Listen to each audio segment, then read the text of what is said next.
to a more resilient and sustainable future. So driving the growth through innovative leadership, just as Dr. Benasante alluded. Innovation leadership is directly linked to revenue growth.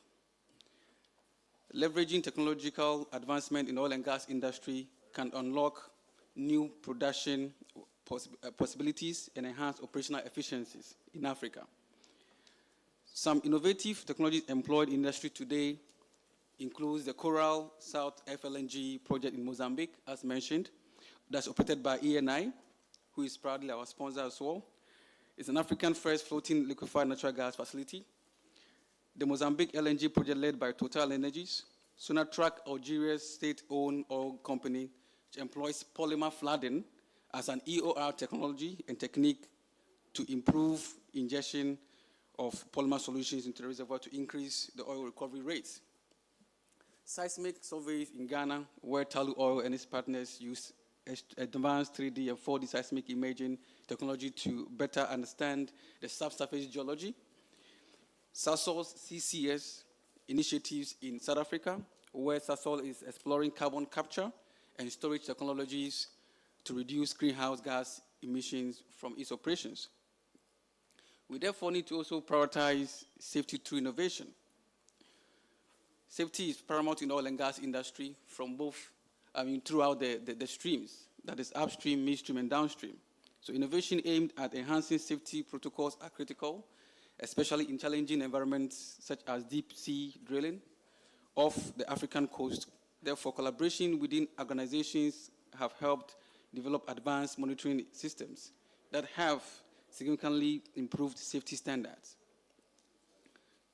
Fostering an innovative culture within Africa, the African oil and gas industry presents significant challenges, but offers some substantial rewards.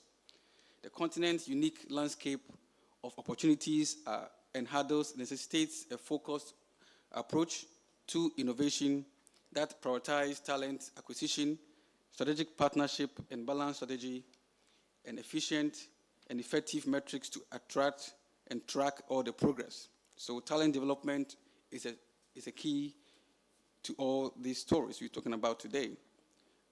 Crafting a balanced, innovative strategy, defining a roadmap of clear innovative goals aligned with the industry visions and policies set by country-based Ministry of Energies and Minerals, metric evaluation, and regularly reviewing innovation will help identify and work what it doesn't, allowing the industry to adapt and set achievable and realistic targets, just as we have in our local content policies.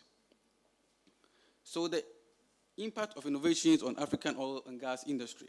Embracing innovations in Africa oil and gas industry brings a wide range of benefits that can significantly enhance the sector's efficiency, sustainability, and overall impact on local communities. Enhance operational efficiency, as mentioned, cost reduction in operation, and I always say this, it is to the benefit of all IOCs to employ indigenous staff because it helps you save cost in terms of your operational cost.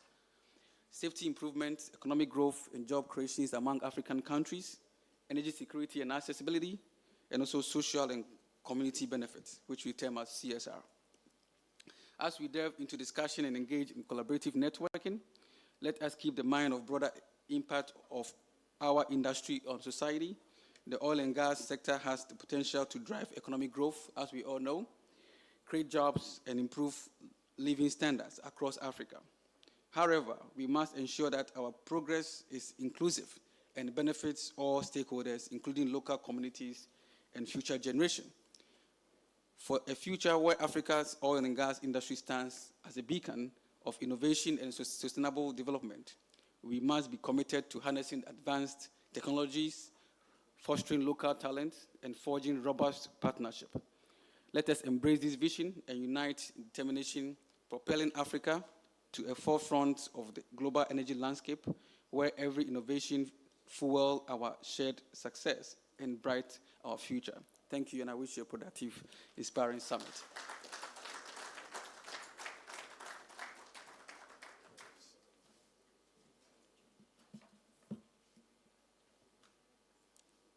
Section Director, Dr. Rivers Sevenopon, please, one more time for him. Truly inspiring speech. And thank you for all the good work you are doing already. So we're going to start the conversations. In the next 50 minutes, we're going to have the first panel discussion. Our moderator for the first panel discussion is the Executive Director, Africa Center for Energy Policy. Please help me welcome Ben Boache. So Ben will introduce his panelists and he will pick it from there. Thank you very much.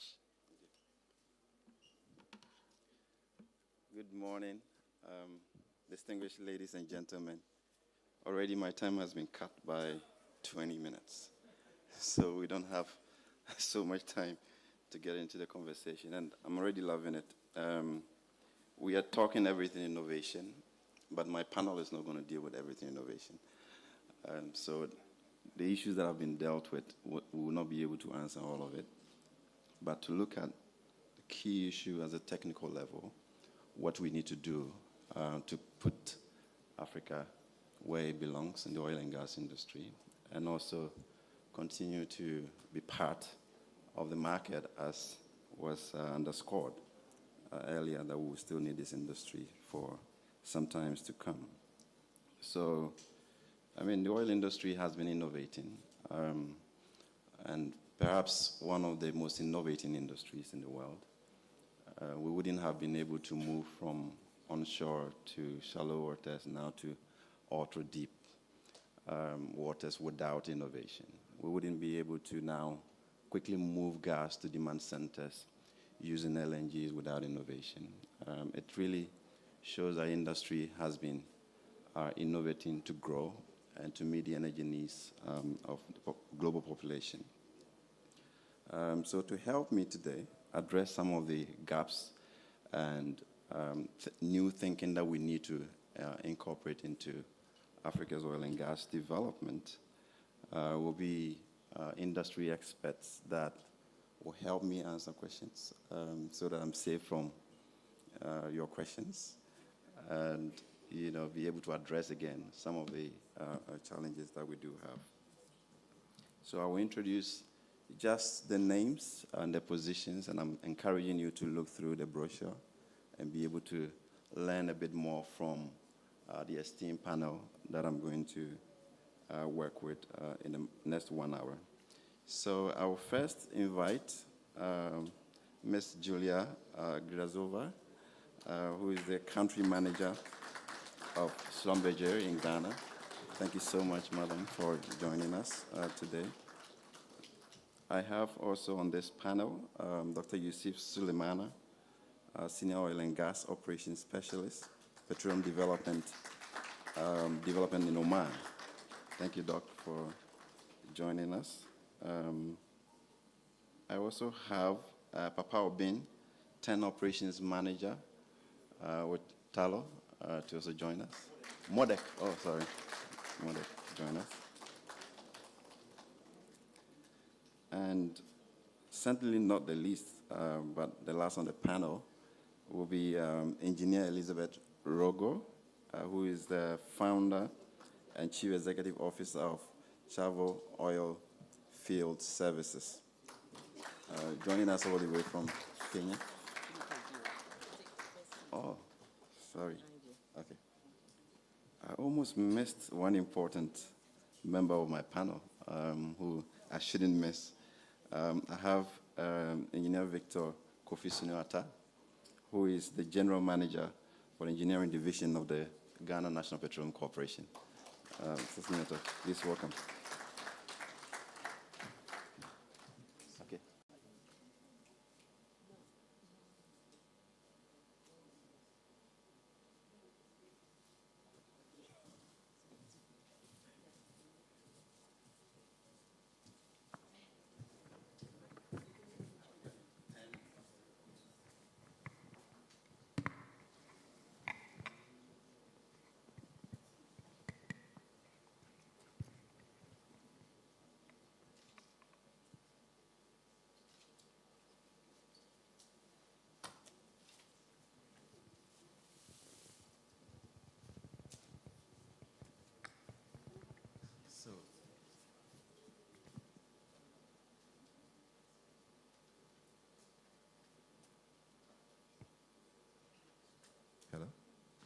you hear me?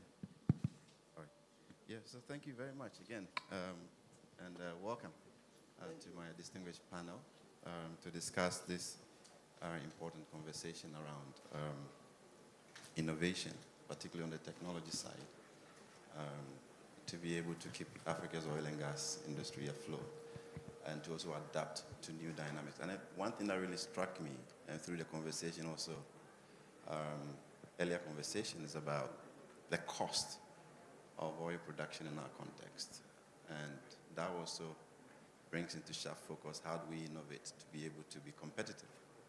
If we are not competitive, what that means is that we're going to slide quicker as oil demand peaks, and therefore we need to be able to innovate around it. And it becomes critical for us to now see how we're able to navigate that. So I don't know how we will deal with it in this section, but that will be another important area that we may want to explore. So, Papa, unfortunately, I'm going to start with you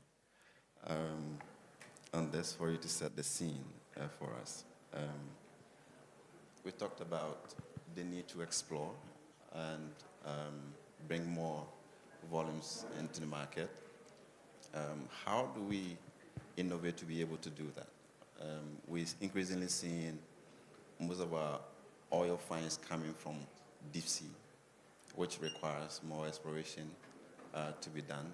What does the industry throw at us? And how do we innovate to be able to stay afloat in exploration? First of all, it's a pleasure to be here. Thanks for having me. I think these discussions are actually quite interesting now with ChatGPT. People can, go online and just get insights on all these fascinating topics. But just to bring some real-world practical perspectives, I think it's been mentioned about when you talk about drilling, using newer technologies to be able to have a better probability of success. That obviously cuts down your cost.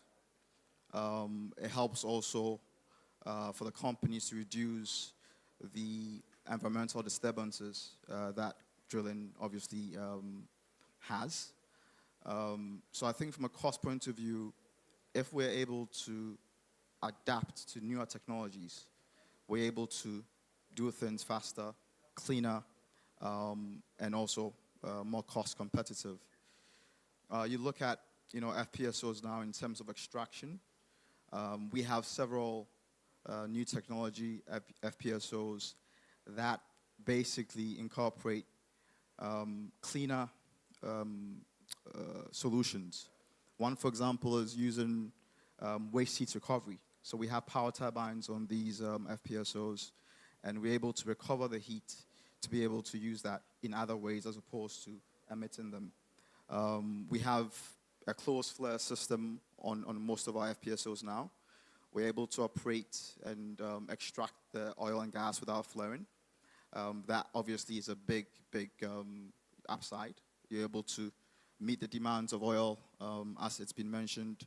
In our part of the world, we can't afford to transition immediately to the renewables. We need to invest in fossil fuels, but in a clean and environmentally friendly way.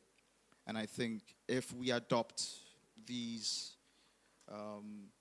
innovative solutions, we can be able to tap into this resource without impacting the environment.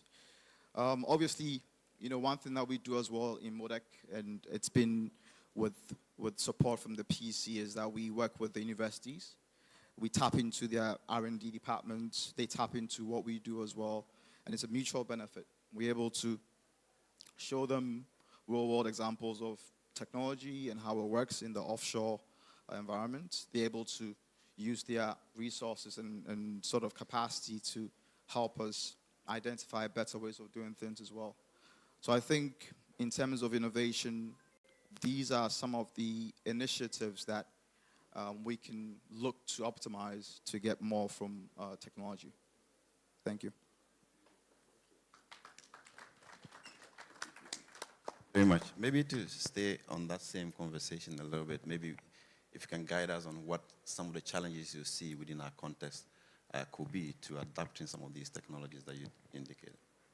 I think for me, it's making sure that we also have the capacity to innovate ourselves. I think a lot of times we tap into innovation that is, global. Something's happening in the West or elsewhere, but it's the African countries, the different entities looking at how we can build the capacity for our universities, for our youth to come up with innovative solutions. Because obviously, a technology that works maybe in the West or in Asia might not have the same effect in our parts of the world. So building the capacity, which is a joint effort from the governments, from the oil companies, from the universities, can help sort of harness this local innovative spirit for us to innovate ourselves and to build technologies and solutions that are sort of from our region, so to speak. Okay, so that also requires that we are adapting the technology to our context through building. I think Dr. Asante talked about building capacity, which then flows into what you're saying, being able to adapt and, propel development with our own technologies as well. I would come to you, Julia, at this point for you to help us appreciate how the new technologies around artificial intelligence can help us optimize our production, increase efficiency in the oil and gas industry. Thank you, Ben. I would like to greet everyone who is joining us in the room today, and a big thank you to organizers for welcoming us to this insightful forum. Diving into the topic of emerging technologies, it's true, artificial intelligence is becoming a household name. It's evolving so quickly. And look at all these groundbreaking developments that we're seeing every day, just last week alone. And if you haven't heard about AI still, you're not paying attention. It's no longer futuristic. It's actually becoming very ubiquitous in all areas of our life. And given this mass enthusiasm around the topic, as the energy industry, we cannot ignore the pace of AI evolution. And the good news, I think, we're not. As the industry, we have started looking into this topic some time ago before it has become the buzzword. In SLB, and I'll just use my company as an example, we aggressively jumped into digital transformation a decade ago, investing significantly into artificial intelligence, machine learning. And at that time, our early experiments were around processing, interpreting seismic data, wellbore data. But soon, as we got comfortable with the concept, we actually expanded into drilling, well site, production workflows. And today, as we leverage our early wins, we're trying to democratize our customers' digital transformation to showcase the value of AI, and we're also trying to improve our process internally, of course. And just a few ideas how AI can help. It can help us enhance forecasting tools when we screen, identify opportunities for investment, when we're dealing with large ensembles. It can help us optimize well placement. It can help empower autonomous drilling. It can help improve safety analytics, detect equipment failures. So many interesting use cases that are very, very scalable. But I think I should also mention that as we are so eager to embrace digital emerging technologies, very disruptive technologies, we cannot underestimate the importance of strong governance. In SLB, we are very conscious that we are the holders of non-public data. As we're trying to unleash AI capabilities for the benefit of our customers, we have to put very strong controls in place to protect our customer data sets as well. So we are very thoughtful in a way we approach AI. And I think in general, as the industry, we will be very thoughtful. We will take a cautious approach. But as we take a cautious approach, probably we will not see a lot of hype around the topic of AI, but we'll definitely see a lot of innovation and significant value creation. Yeah, thank you very much. I mean, speaking to Papa and also the point that Riverson talked about, participation of locals in this space, and also ensuring that this innovation we carry along the local capacity to be able to bring down the cost. How is it going at your end? I see you're engaging, SP students, but how do we drive on that to actually deepen the capacity development, aiming at driving down the costs from that perspective? I've been in Ghana for 1 year. I've been in my role for 1 year, but I must say I'm extremely, extremely hopeful about Ghana and about the future of Ghana. Based on what I see, company, we have made amazing strides towards local capacity development, in-country value development, not because we were forced to, not because Petroleum Commission told us to do so, not because, well, obviously the laws and the engagement of PC and upstream operators helped a lot because everyone is trying to elevate the industry. But the good news is the industry is developing and maturing. So in my company, 83% of our talent are Ghanaians. The majority of our spend is in-country spend, mostly with indigenous Ghanaian companies. And we see that these strides, significant strides, have been done in the last few years. The industry is maturing. There is a lot of competence and skills that are acquired by the local players. And I think as we all help each other to lift the industry, I think this is why we're sitting here and discussing how we can innovate, because we're already in a very good place. Okay, thank you very much. I think applause is in order. I will now move to Dr. Yusuf for you to help us understand the financing side. I mean, the innovation that we require to be able to, okay, yes. The innovation that is required for us to be able to raise resources to bridge the infrastructure gap in the oil and gas industry. Thank you very much, and it's good to be here, and thanks for having me around. Yeah, indeed, if you look at what is confronting oil and gas as we speak now, you notice clearly that oil prices are one of the best, if I may put it that way, in recent times. And I don't know when probably we'll have something that we have now, with the oil price around the 80s. But if you look at the quantum of investment that is going into oil and gas, and compare it to, let's say, somewhere 2020, before COVID, when oil prices were around 65 USD per barrel, you know that quantum of investment then and now, there is disparity. One would have mentioned that, or one would have thought that with booming oil prices, investment should have been trickling in or should have been going into in massive numbers. But we are having what we call capital discipline, whether we like it or not. And at that space where we have huge competition between well of renewables and that of the mainstream conventional hydrocarbon extraction, you cannot hide from that. So that kind of capital discipline is putting a lot of constraint into, let's say, infrastructure development and other things. So what do you need to do? You need to be very innovative. And that's what I think the topic today speaks to that. As an oil and gas player, you have to be able to adapt a capital structure that will be able to goods. A capital structure or investment model that your projects will be bankable. And what comes to mind, most of us know, or we know in literature, we have the equity model, of course, where you are ready to trade some of your shares or share some part of what you own, and then total debt, approach to financing your oil and gas needs or energy needs or infrastructure needs. Now, there is this famous theory called TOT, trade-off theory. They propose that there's no way you're going to have 100% equity and be optimal. That is contestable anyhow.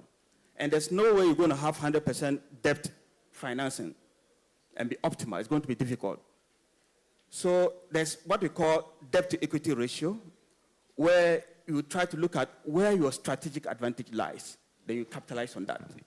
So on that score, I also go by that in a way that, because of the nature of the competitiveness with respect to getting finance from the capital market,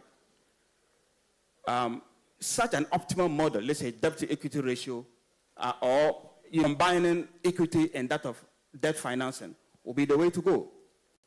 And within our continent, how do we do that? I think we can leverage on our natural resources. Our indefatigable chairman, the MD, Dr. Dr. Senti, he mentioned that, I mean, the world has to be patient with us in terms of the transition journey. But the truth is that nobody's going to be patient with Africa. That's what we would have wished. That's the case. And nobody's going to guarantee Africa just energy transition, just market. Africa is going to guarantee themselves just energy transition, and we can do that. The conduits are already there. I will land on this point. We already have conduits that are springing up, which I think those are credible conduits. Imagine a continent that controls about 90%, 85 to 90% of the entire global resources. Yet, we can't find our access when it comes to these levels. So yes, competition is there, but I think with innovation, we can unlock that. With competitive investment approaches, like those that I mentioned, we can unlock that. At the end of the day, I think efficiency will drive the day. If you are not efficient in our day-to-day operations of this infrastructure or these activities or undertakings, it's going to be difficult. Thank you. All right. Thank you. Thank you very much. And I think this is where we take note for some of the panels that will deal with Dr. Sante's point around governance and how do you link the context with governance to be able to unlock some of the investments that are actually required. I'll come to you, Rogo, at this point, and for you to hop on the conversation around how do we incentivize investment, bring in the needed capital, and also with your experience on how technology is being transferred into other renewable energy development. How do we unlock more oil and gas, and then also be able to use the technology that is evolving in the space to be able to propel other developments in the energy space, particularly the geothermal segment where you play a significant role. Thank you. Thank you very much. And thank you to the organizers for allowing me to be here from Nairobi, Kenya. I think we first need to recognize what are the key barriers within innovation before we bring it down to the level of oil and gas. If we look at it in a general form, and I think it's been mentioned through several of our speakers, human capital, access to financing, gender disparity, it hasn't been spoken about, which I will. Things like even the commercialization of innovation, low number of people in STEM, because they're the ones who'll be driving this innovation, HR development, and government support. For me, financing is really, really critical. We can do everything, but if you don't have those funds available and at low interest rates, we're not going anywhere. If we look at Kenya specifically, we're a very innovative society, very entrepreneurial. I'm an example of a company that's founded by somebody who came in from the oil field services and started this company, Savo, as the first in the region by a woman. We have put together an entity called the Konza Technopolis, so I can never pronounce that. But it's a company that basically has been put together for promoting innovation. It provides both the physical space, it provides hubs, it provides a scientific space. It is known, Kenya is known as a silicone savannah, as opposed to the Silicon Valley. So this, I think, Kenya, we're doing a lot. If you, have you all heard of M-Pesa? Okay, Apple Pay. Okay? So M-Pesa really has shown the world what knowledge and innovation we have in Kenya. And I'd like to say in particular the young folks, the young professionals. They really are the driving force. If you look at the age gap up to 30 years or 30 to 35 years. 50% of these innovative companies are in that group. But if you also look at it across the board, only 22% or less is actually being run by women. Now, in terms of innovation, let me give you an example. So I was approached by a company, a well-known company in Houston, who had developed casing inspection tools.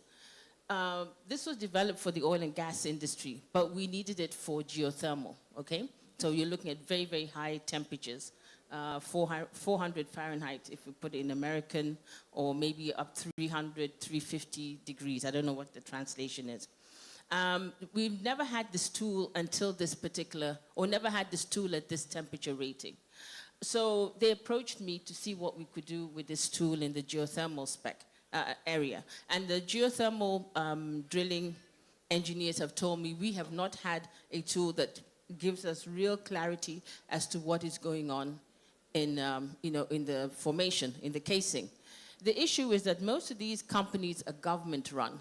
So in order to even be able to bring in this equipment or bring in this technology, besides doing field tests, we have to go through a procurement process, which in itself is very difficult, and I don't think it's really made for the oil and gas, oil and gas section.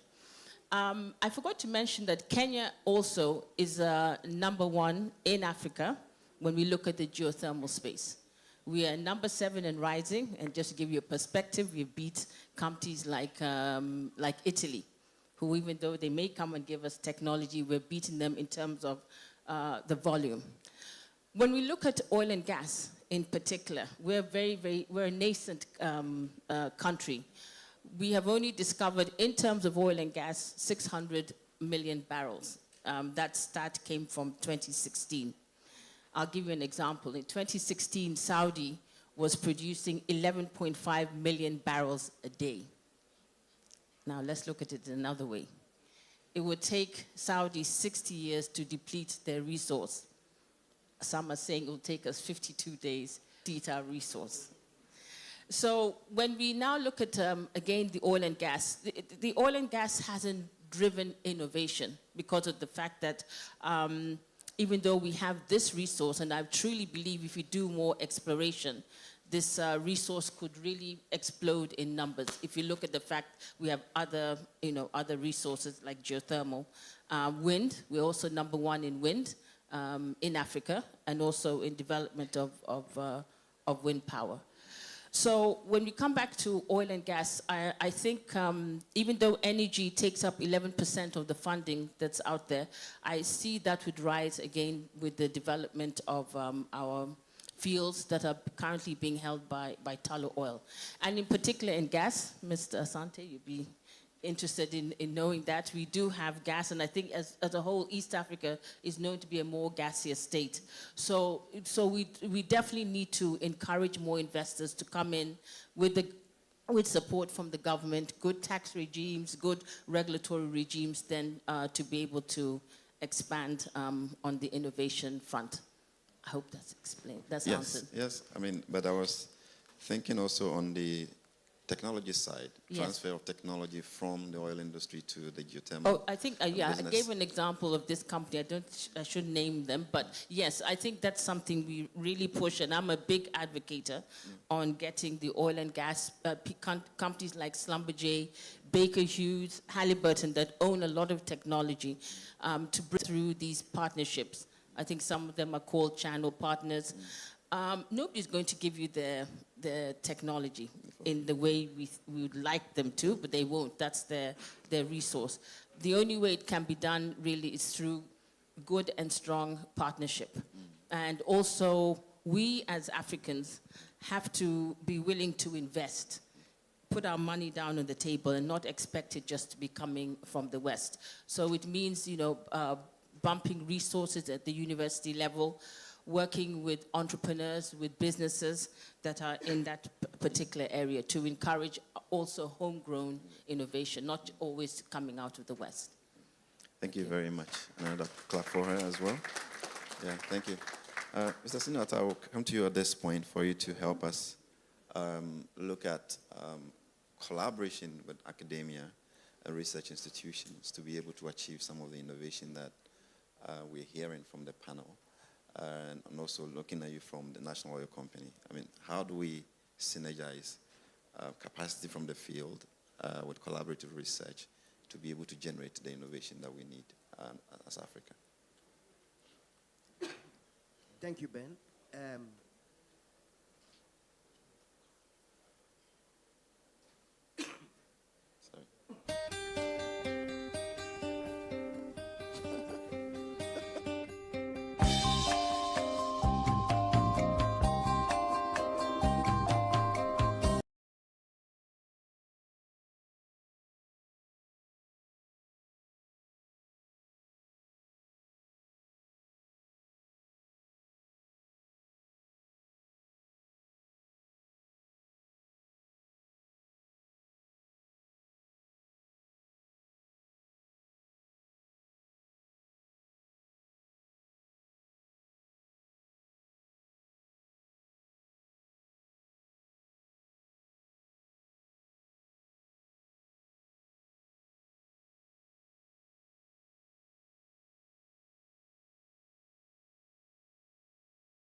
and the leadership.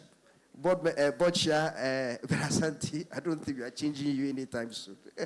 Thank you. Thank you very much for that intervention. So at this point, I want to pick some few burning questions on the floor before I'll come to wrap up with the panel.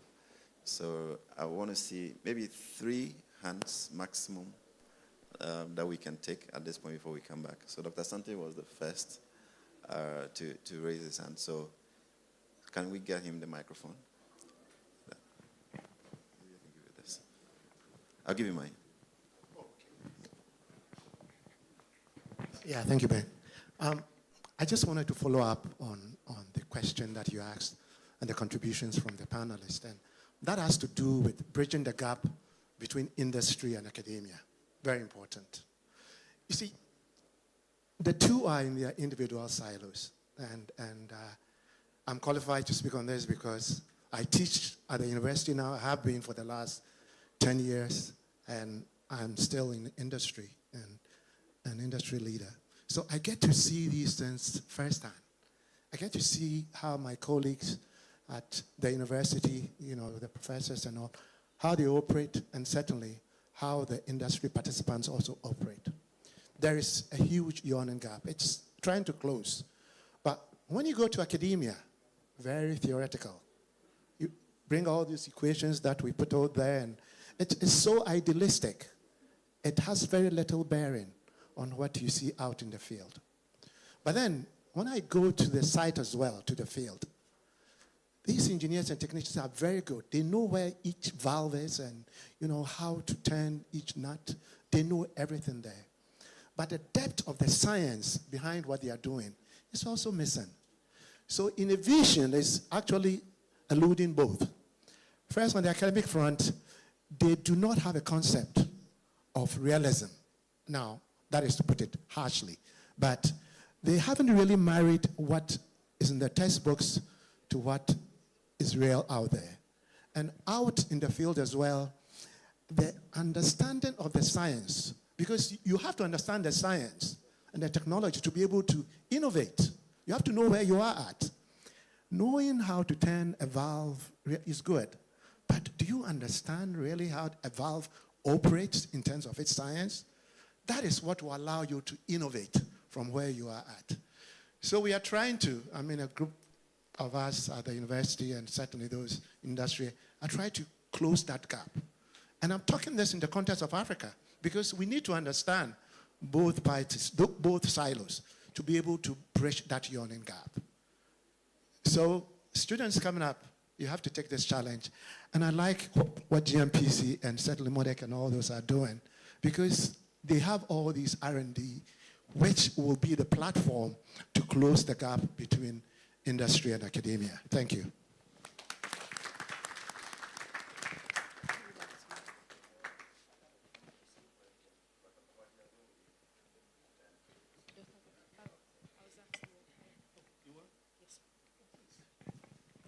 Thank you very much. Hello, everyone. My name is Christabel. And I have a question. Earlier, Engineer Elizabeth mentioned M-Pesa, which she says rivals Apple Pay, or perhaps outperforms Apple Pay. And I hadn't heard about it before. So on the topic of bridging, in your view, how do we bridge borders in countries to make innovation widespread? And how soon do you think we can get there? Again, my name is Christabel Oforiata. Thank you.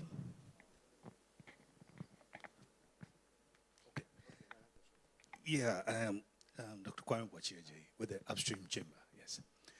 So this is a general question, and I think I speak on behalf of the SP, the students, and all that. So we use, I would say, engage a lot of students in terms of the national service and all that, so we get to speak with them and all that. But there's a present question that they keep asking. That's in this era of energy transition, in this era where AI also is being,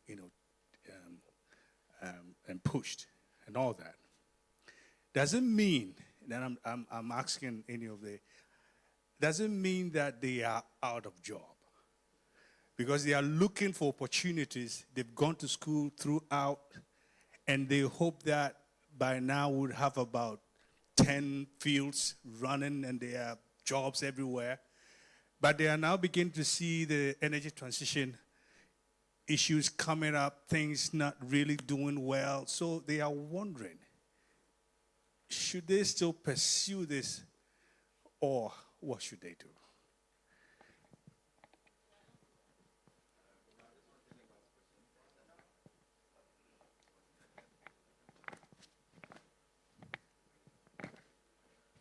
Okay, thank you so much. My name is Bernardo Buarekwe. I'm a petroleum engineer. I think Dr. Asante, touched on a very basic issue. And innovation, we know, can come in various ways.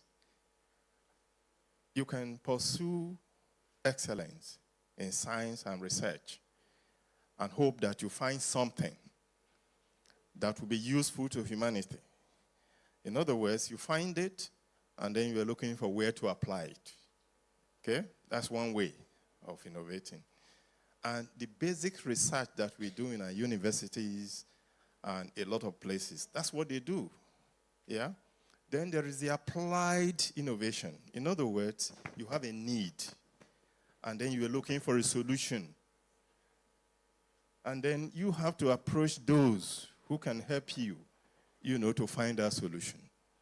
That's the applied part. And I must say that the applied part is the most difficult part. People do innovation in investing, publish papers and all that.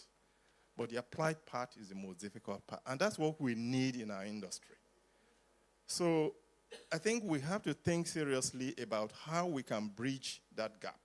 When we are setting up research institutes, we are setting up, places in the universities and all that, we have to think about that part. If we don't get it right, we have a problem. So I just want to put that on the table as we continue the discussions. Thank you.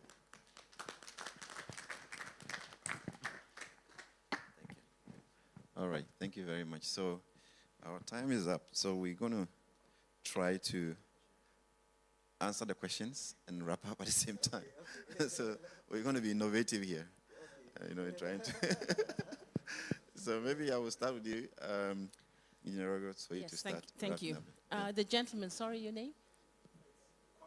Oh, thank you, sir. This question is a burning one. I get excited when I hear this question. So I'm going to talk from the point of view as an entrepreneur. I bring in a number of graduates as well as attachments to my company since 2017. And you can imagine 2016, nothing's happening in Kenya. They're all looking at me like, I'm doing petroleum engineering. We have, I don't know how many universities now churning out these students. Do you know what I tell them? You're an engineer first. I really don't care about your specialty. Now, if you want to start talking specifically about petroleum, we have no rigs here for petroleum, but we have many 2,000 hydraulic horsepower rigs drilling for geothermal. So you can learn your skill sitting on a geothermal well, because that's what they're doing, they're drilling. So I think the businesses like myself, even SME, I'm considered an SME, can provide a lot of encouragement, can open their eyes to the fact that there's a lot more that's going out there. We're drilling, you learn how a drill bit is. What can you bring to innovate, bring innovation into a drill bit that can drill well in a geothermal space? Okay, and we did a real life session with Baker Hughes. I brought in a PDC 8.5 drill bit that had never been drilled in geothermal, and we succeeded in 2 directional wells. Okay, that's a record for us. So there's a lot. I think they should not be discouraged. They can also be encouraged to go outside and bring the skill set. And when I mean outside, I don't mean America. They can go to, Uganda, which is just next door to us. They can come to Nigeria. They can come to to Ghana. So within that whole innovation space, and I think somebody asked, we must encourage intra-Africa bringing in, these younger ones into places that are a lot more developed, and bring the developed ones into places like in Kenya, which is up and coming. Thank you. Did you want me to do my thing? Yes, or that's done? maybe your wrap-up comments and yes. Oh, my wrap-up comments. Yes. All right. Okay. So he wants to.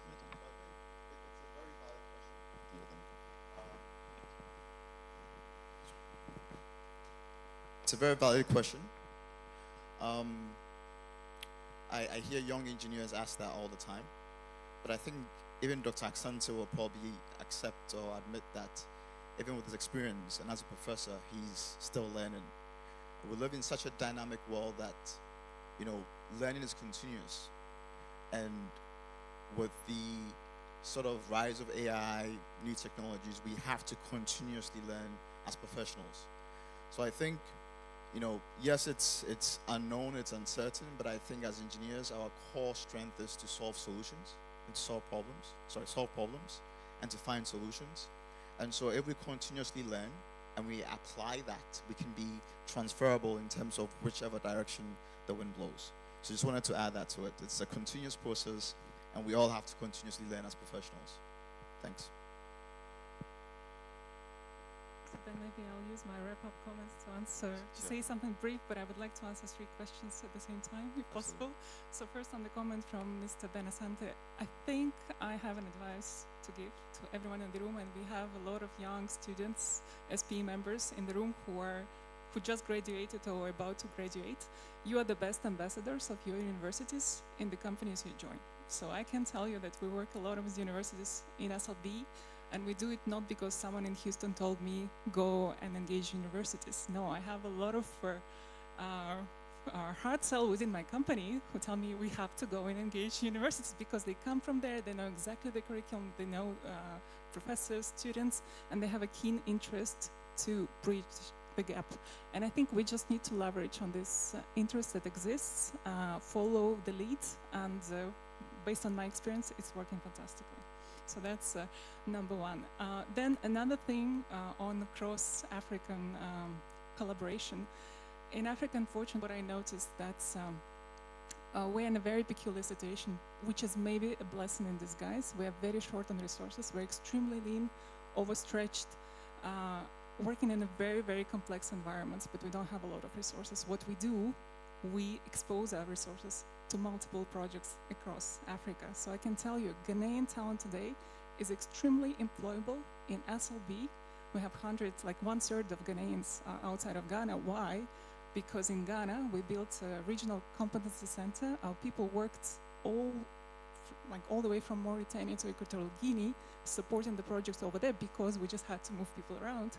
And because of that, they built significant competency skills that they can introduce to the world outside of Ghana.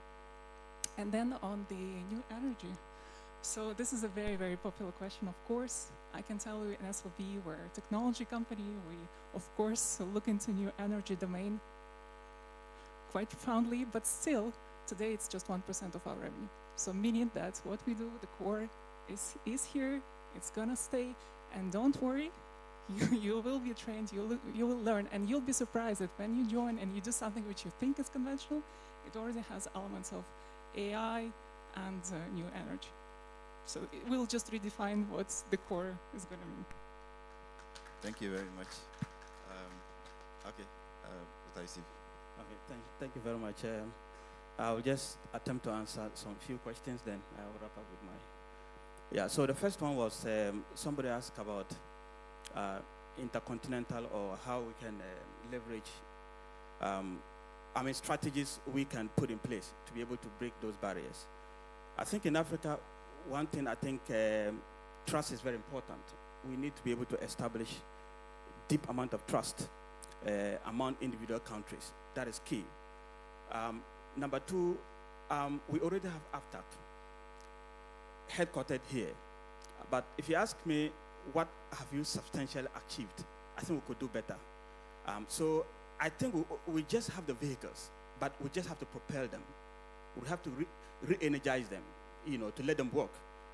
Actually, if AFTA is to work and work well, like the way we conceptualize it, I think Africa will be a beautiful place to go, to be. So yes, we need to break the trade barriers. If you look at what is happening in the EU, I mean, you travel to one place, I mean, you move seamlessly. That is not possible here. So we need to move towards that. And then my good brother asked a very important question, which I always get within my LinkedIn profile. I get a lot of petroleum engineers, a lot of chemical engineers. Are we still relevant? Are we still relevant? What are we doing? And I always ask them, I tell them, look, we still have a lot of issues, even within the mainstream oil and gas, that we need to find answers to. The relevance of oil and gas in this piece, largely on technology and innovation that we are talking about today. Now, we're just talking about capital. We are gravitating to a point where if you don't have cogent, robust, and resilient carbon capture technology, how you can reduce the amount of emissions, you're not going to get capital. That's a huge area, carbon capture. What are university graduates doing? Research into these areas. We have huge areas. Now, where I'll land, and I'll tell you, still oil and gas is relevant, especially where I operate from. I mean, we all know we cannot lift up in this energy transition journey. That's undoubted. I believe this transition is going to be like baton. Energy transition cannot succeed without oil and gas, and we all know that. You know, and still the innovation is key.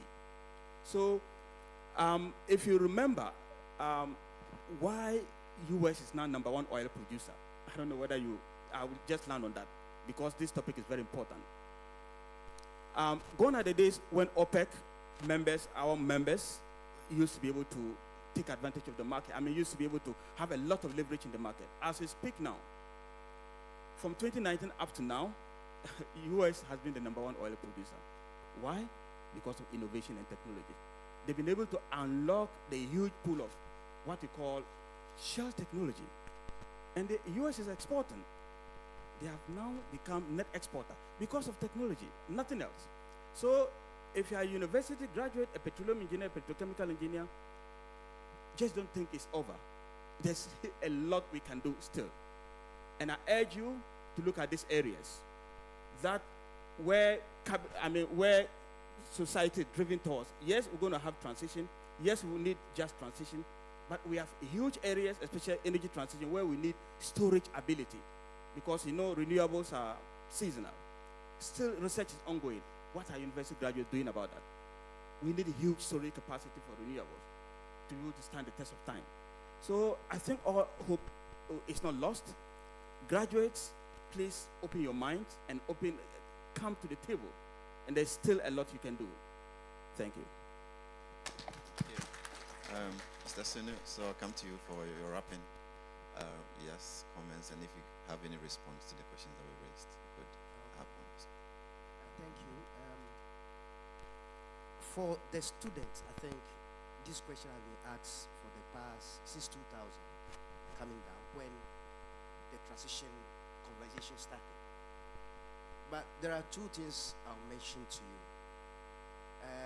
Dr. Asante did mention something about gas. In Africa, the policy is that the fuel for transition is gas. So that alone tells you that for the next 25, 26 years, because the transition we are looking at 2050 net zero or more, you will be relevant because you need to find gas and to use gas. Why? Gas is cleaner to use. Gas, you can be able to use it, generate in a place, collect the emissions, as my brother has mentioned, and then inject it somewhere. Then the electricity from the gas can be used for what? Put in wires and then can drive the electric vehicles that we all think is the most efficient. I have a debate on that. We can talk about for days. Now, the second one is petrochemicals. We will live with petrochemicals almost forever. And where is it coming from? Oil and gas. Now, what do you do to be able to leverage your knowledge as a petroleum engineer, chemical engineer, electrical engineer, just name, or even a geophysicist, or a geoscientist. It is to apply the present technologies that we have, AI, machine learning. Already in GMPC, people are doing some fantastic things with reservoir engineering because of machine learning, where oil is left behind in a very complicated reservoir.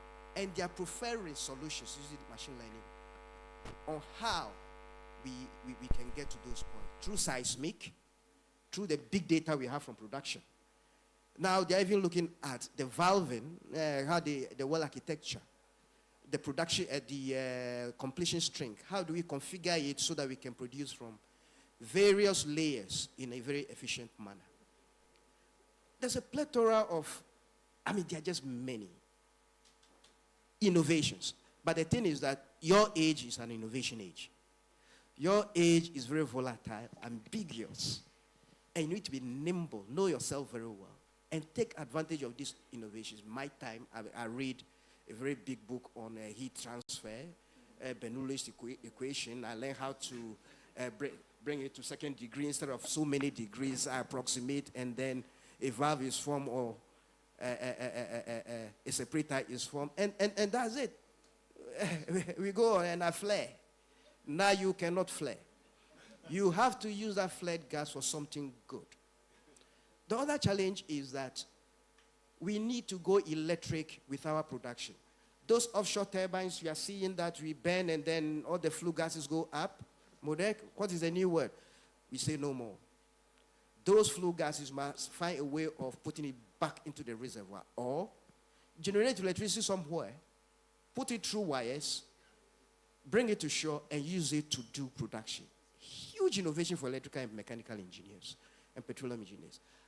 And for petroleum and production engineers, how do you send that electric current into your well to monitor and ensure that your wells produce optimally, reduce cost, reduce carbon footprint? Those are the challenges. It's great times to be a petroleum engineer. So don't get discouraged or despair. Just work. Just learn a little. Come to Dr. Santi. I have a guy here, Albert Longdon Nyua. His team, I'm sure, will be going to the university to tell you that it's all well. And then just to close, I'm very happy to be here.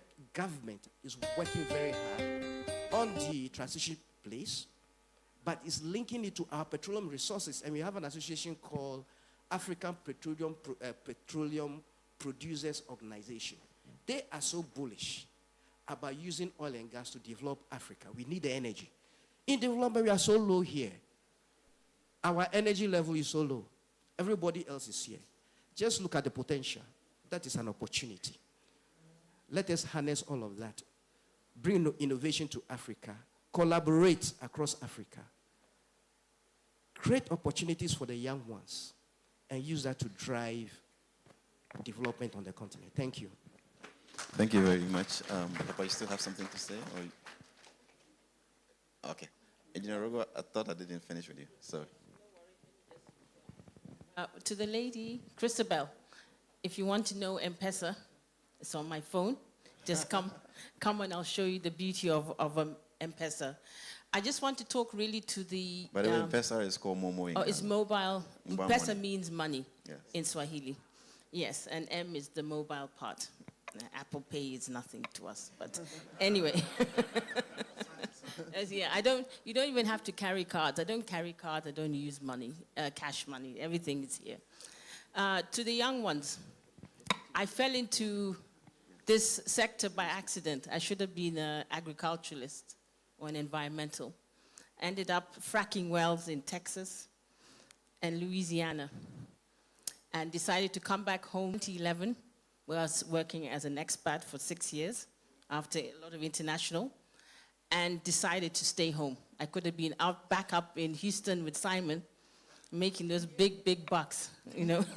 Oh, actually the big bucks were in Angola. But I decided to come home. Why? Because I wanted to show my younger professionals that home is where a lot of the work is going to be. And this is talking about 2013. So as much as everybody's trying to run away, go to Norway, America, please come back home. Get that knowledge and come home. as I said, a lot of you youngsters, if I may call you that, a lot of you youngsters are very strong in the digitization of and processes. And this is where I was saying Kenya is one of the top, I think number 2 after Nigeria. So you can use a lot of that knowledge in the oil and gas sector, in geothermal, and in any of these other renewable sectors. One other thing, do not be ashamed to call yourself petroleum. I'm seeing a lot of my young engineers hiding the fact that they're doing petroleum. I go to every conference and shout that I'm proud that I've worked in the oil and gas sector. The oil and gas sector has opened my mind. It has made me see what else can I use within the energy sector as a whole. So I encourage you, those of you who own companies, governments, if governments can also support us entrepreneurs, you know, in terms of lower financing, access to good funds, and also to work in partnerships like with GNPC. People like myself are traversing the continent trying to see who we can collaborate with. So I just tell you, I want to add on to the gentleman who said this is a very exciting time. I wish I was about 10 years younger, you know. This is a very exciting time. We need your knowledge. We need your enthusiasm. This is not an industry that is dying anytime soon. Thank you. Thank you so much. And we can do it better for my panel. I think the last minutes of the discussion, I can christen it Hope Innovation, because they're really giving hope to the young ones that the industry is not dead, and you have hope in ensuring that you learn and learn well, and also apply the knowledge as we were advised here and on the panel as well. So there's a lot more room to actually develop yourself and be much more relevant in this space. And I thank my panel so much for helping us, you know, unpack this technical conversation this afternoon. So I hand over now to the moderator. Thank you very much. Hope and innovation indeed. Please, one more time for them. A big round of applause for our moderator and the panelists. All right, so please be on your feet. Thank you very much. May I invite Sheena to come and let's make a presentation to our panelists and moderators. I will take a photograph, a group photograph before they sit down.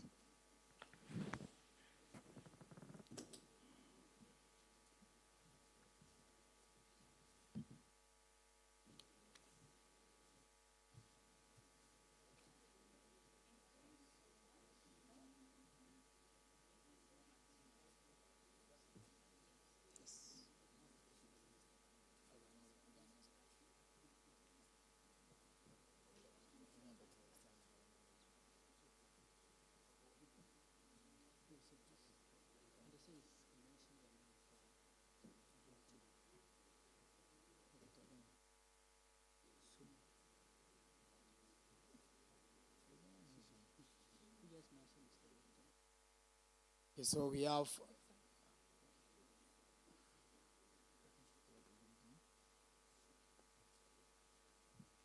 some presents for our panelists as well. So, Julia. Okay, let's give it to Julia. Okay. Okay, Dr. Yusuf.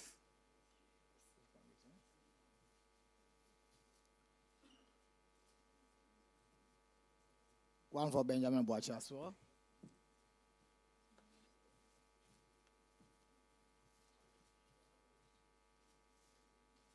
Okay, Victor.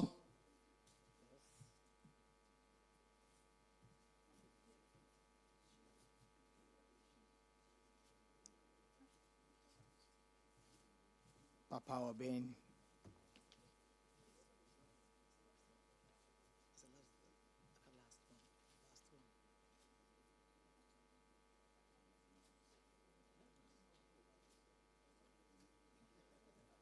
And then for Elizabeth Rogo.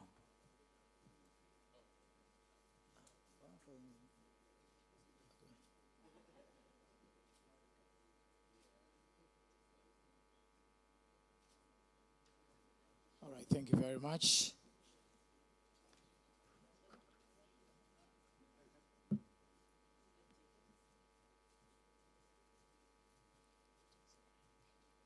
Thank you. These are exciting times to be in the oil and gas industry. So for the young ones, please remember, exciting times, but you have to be innovative. You have to be innovative as well. Okay, so we have the sector deputy minister joining us to give us a keynote address. With us this morning is the member of parliament for Afija Kwabre North constituency, who is also the deputy minister of energy, the Honorable Collins Adomakon Mensa. Please, a round of applause for him as he gives us a keynote address.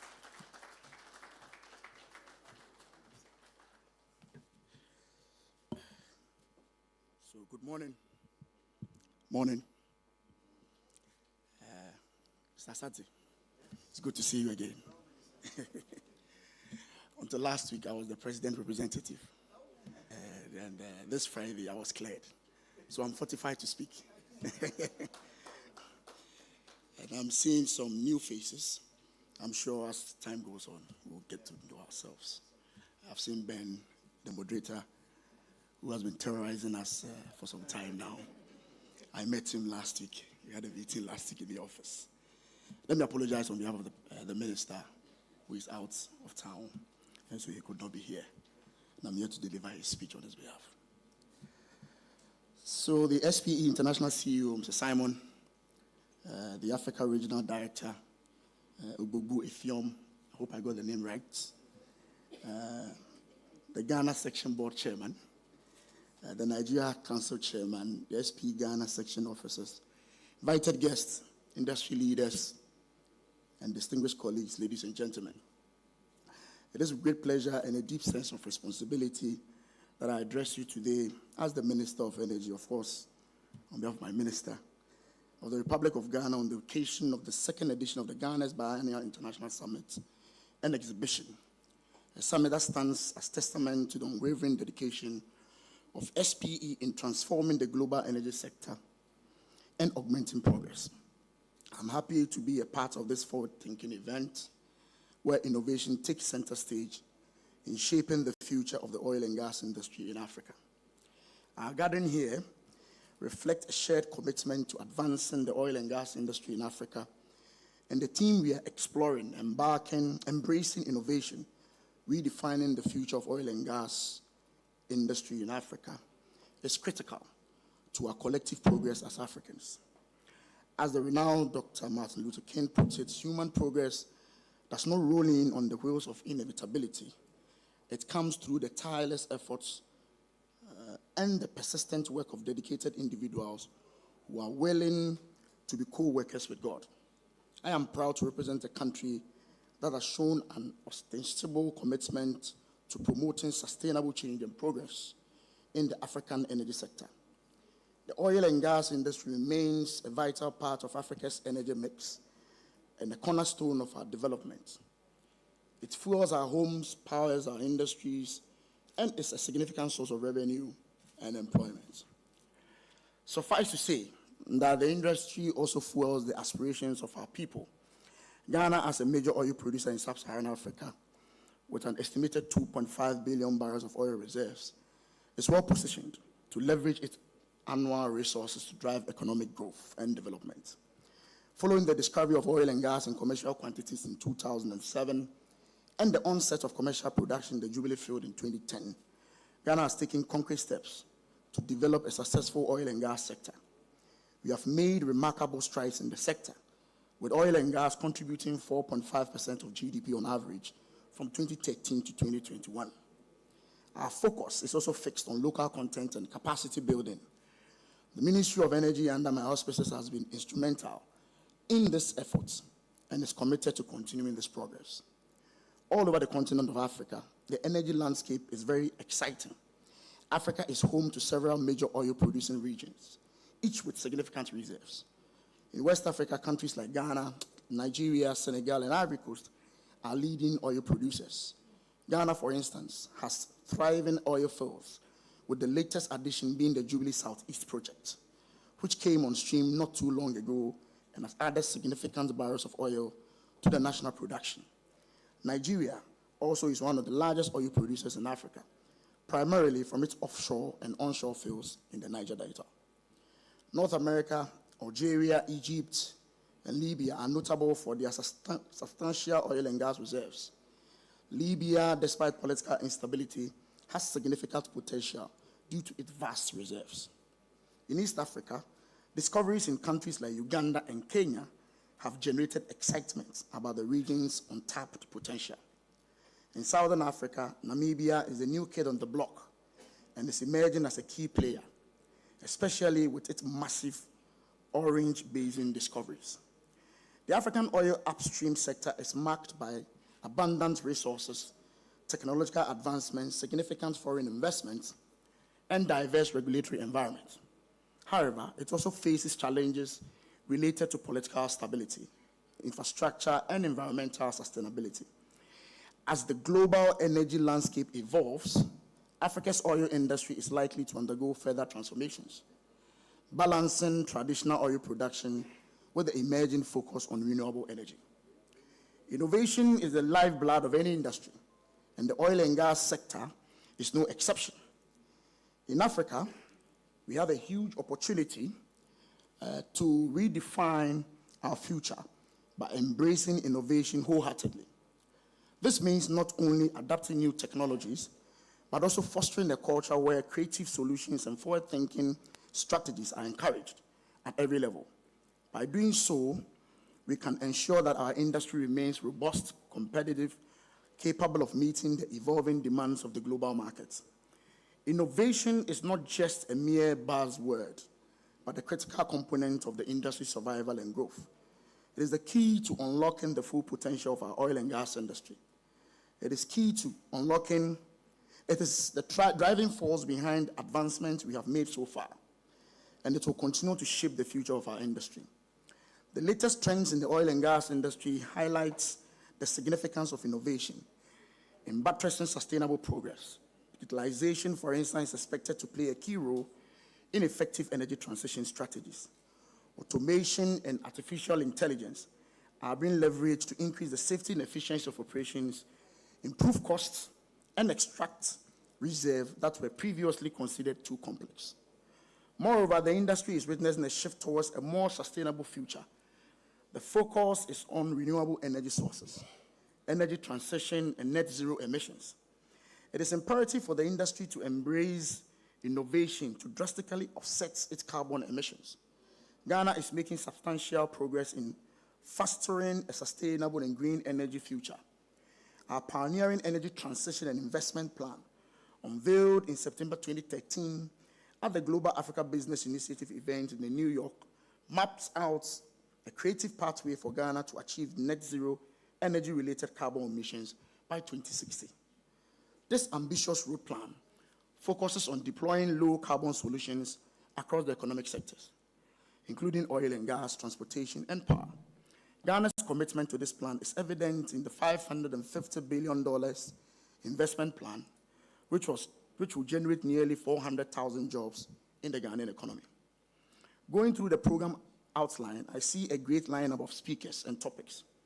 The second panel discussion on the theme, Transformative Strategies for the Future, infusing AI into African oil and gas operations, is very apt, especially in this era where artificial intelligence is being infused into our daily activities.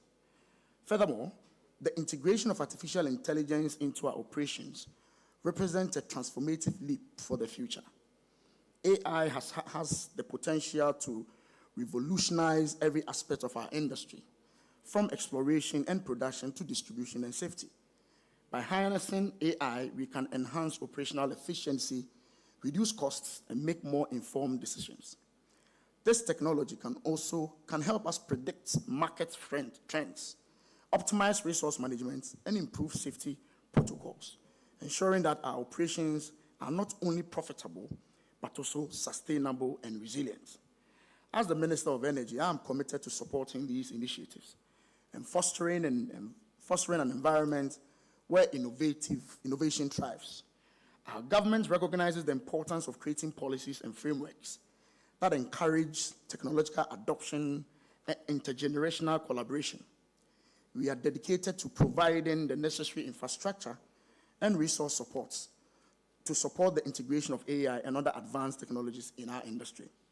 I'll touch a bit on the last panel with the team leveraging multi-generational experience to drive innovation in Africa's oil and gas industry.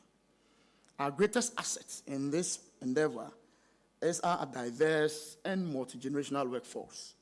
The synergy between the experience and wisdom of our seasoned professionals and the fresh, dynamic perspective of our younger colleagues is a powerful engine for innovation. The older generation brings a wealth of knowledge, a deep understanding of the industry's intricacies, and a proven track record of navigating challenges. In contrast, the younger generation brings a fearless embrace of new technologies, a keen sense of global trends, and an innate ability to think outside the box. Together, this multi-generational collaboration can drive unprecedented levels of creativity and collaboration. To problem solving, ensuring that our society remains vibrant and competitive. By leveraging this rich blend of experience and innovation, we can create a dynamic environment where new ideas flourish and practical solutions are rapidly implemented. This intergenerational collaboration is key to driving the kind of innovation that will propel our industry forward. Human capacity and talent development is the driving force of the industry. And I'm pleased the Petroleum Commission of Ghana has trained 150 Ghanaians in various sectors of the upstream industry. I will also plead with our veterans to accommodate the younger generation, and not give up on them. Mr. Ben Asante, don't give up on us. The Society of Petroleum Engineers has been instrumental in this journey of transformation. Through your unwavering dedication to excellence, you have fostered a community of professionals who are not only skilled but visionary. Your commitment to promoting innovation, which is evident in this key event, collaboration and knowledge sharing, is crucial to shaping the future of our industry. SPE's contributions have elevated the discourse around energy and catalyzed significant advancements in the industry. I commend the Society of Petroleum Engineers, the Ghana section. Your industrious efforts have won my approval on several occasions. Ladies and gentlemen, as I mentioned earlier, innovation and sustainability are not mere buzzwords. They are driving forces. As we move forward, it is essential that we place innovation at the epicenter of our oil and gas industry and harness its potential to promote sustainable development. The future of the oil and gas sector will be shaped by our ability to adapt to changing market conditions, technological advancements, and shifting global dynamics. We must endeavor to continue to invest in research and development, and we must open to new ideas and perspective. And let us collaborate across borders, learning from global best practices and forging partnerships that accelerate our journey towards a sustainable Africa. The AFTA and the African Union mining vision can be utilized to facilitate these collaborations. Together, we can chart a course that intertwines economic growth with environmental stewardship by harnessing the vast potential of our resources. To conclude, the future of Africa's oil and gas industry lies in our ability to innovate continuously, leverage the collective strength of our diverse workforce, and embrace the transformative potential of our AI. Let us commit to fostering an environment where innovation thrives, where every generation contributes to our shared success, and where cutting-edge technologies propel us towards a more prosperous and sustainable future. Thank you for your attention and dedication to this vital cause. Together, we can redefine the future of our oil and gas industry in Africa, ensuring that it remains a cornerstone of our continent's development for generations to come. I convey the best wishes on behalf of the government of Ghana to all our guests from outside and my fellow citizens. I wish all guests a pleasant stay in Africa. And on this note, I'm happy to declare that the second SPE Ghana Biennial International Summit exhibition duly launched. Thank you very much. Thank you. Okay. Please, one more time for the Honorable Minister.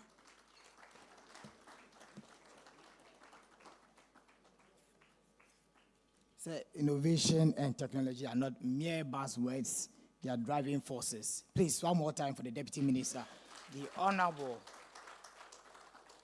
Adomako Mensah. So it's time for our first coffee break. There's coffee break set outside for everybody. Just a small session for the delegates and the CEOs and our panelists that will be in this room. But we're all going outside to have our coffee outside just for 15 minutes, and we'll come back. But it's also there's an exhibition ongoing, and so what we'll do is that we ask the minister and the delegates, I mean, pretty much everybody in the first and second row, to lead the delegation as we go through the exhibition booths, and then we have our coffee break, and we come back in 15 minutes. I used to be a bellboy in school, so I'm very good at time. 15 minutes, I ring the bell. Thank you very much.